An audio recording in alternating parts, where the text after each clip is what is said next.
Now that we have our foundations set, we have our goals and we have our systems, the next tactic that we will explore is in the market testing stage.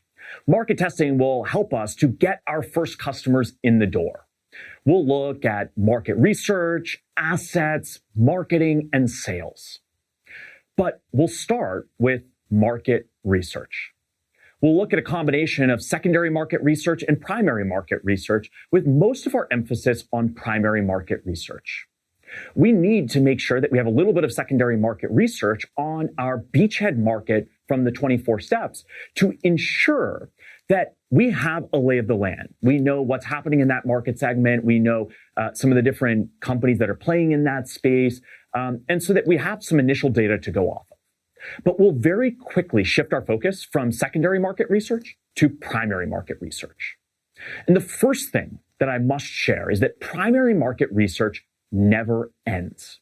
Primary market research is something that we start on day zero of a company and that must continue forever. It will change, most certainly.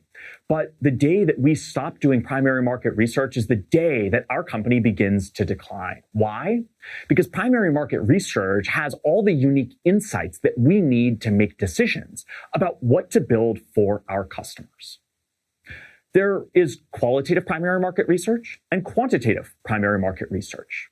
Some examples of qualitative primary market research include running interviews, doing observation of potential customers or end users, thinking about how to do immersion and live the life of our end users ourselves, amongst a variety of other means of conducting primary market research in a qualitative fashion.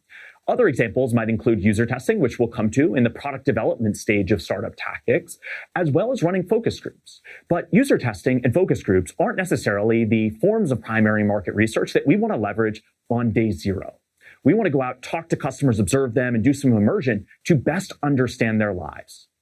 Our goal with primary market research here in Startup Tactics is to get to know our end users as well as we know some of our best friends.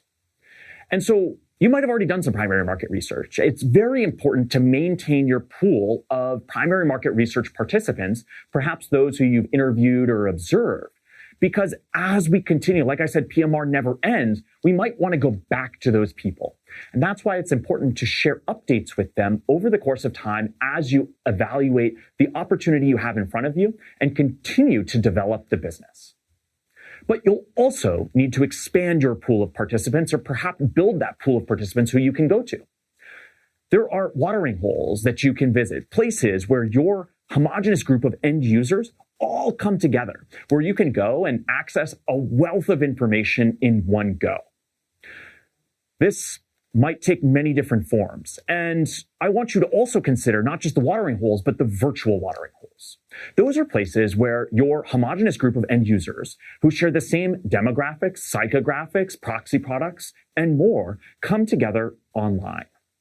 These are places like Facebook groups, LinkedIn groups, WhatsApp chats, Slack channel, Discords that have a theme where your end users will be. When you get to these places, I don't want you to reach out to everybody and say to the large, broad group, hey, I'm conducting primary market research and I'd love to interview some of you in this group. Instead, I want you to identify the right people. I want you to become a part of that community. And for those who you identify, who you'd like to conduct an interview with, send them a message. Send them a message and say, here's why I'm reaching out to you. Here's what I saw that you'd posted. I'm interested in chatting more about this. And ultimately, you're going to have to do a lot of outreach to potential primary market research participants. To do that, you're going to need to run these different experiments with different types of outreach and to different potential virtual watering holes. Collecting the data on that outreach and who responds, who doesn't, will help you to optimize and make sure that you're getting the most value out of the effort that you put in to this primary market research process. When people conduct primary market research, entrepreneurs, I oftentimes hear something along the lines of, we've conducted a bunch of primary market research and here's the insights that we've come back with. From my perspective, that's really valuable. But sometimes it's hard to believe those insights. Why? Because we best respond when there is data presented to us. I mentioned that there's both qualitative and quantitative primary market research that we can conduct. One of the most common forms of primary market research that people will want to jump to is running a survey. Why? Because it gives us the most possible data with the least amount of outreach. It seems efficient, and intuitively, that makes sense. However, we need to start with qualitative, not quantitative, because the qualitative will inform which questions we ask in a quantitative survey. This comes back to the challenge we face, which is that people respond best to the data. We're going to believe those insights if there's data associated with it.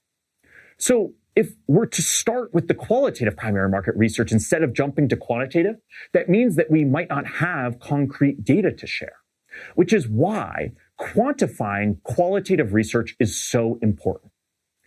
If you can track the different patterns, themes, and problems that emerge from the qualitative primary market research from all the interviews that you do, and come back with data using the insights grid approach, you can say, for example, 73% of the people who we interviewed gave us this insight. And all of a sudden, that becomes way easier for people to wrap their head around and believe.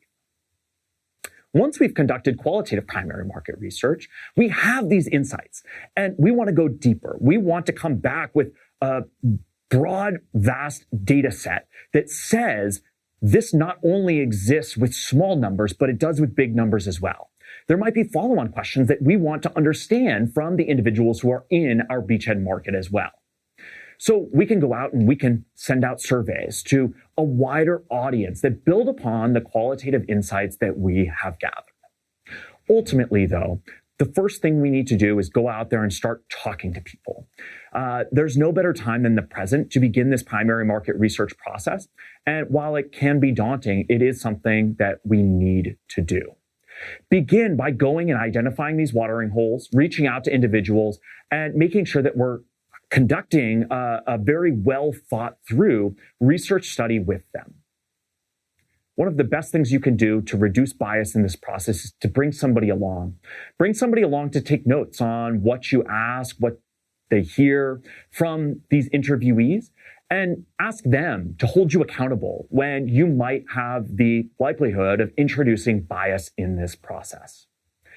Ultimately, at the end of the day, the information we gather from this primary market research process here in the market testing stage will inform what we do in the subsequent tactics.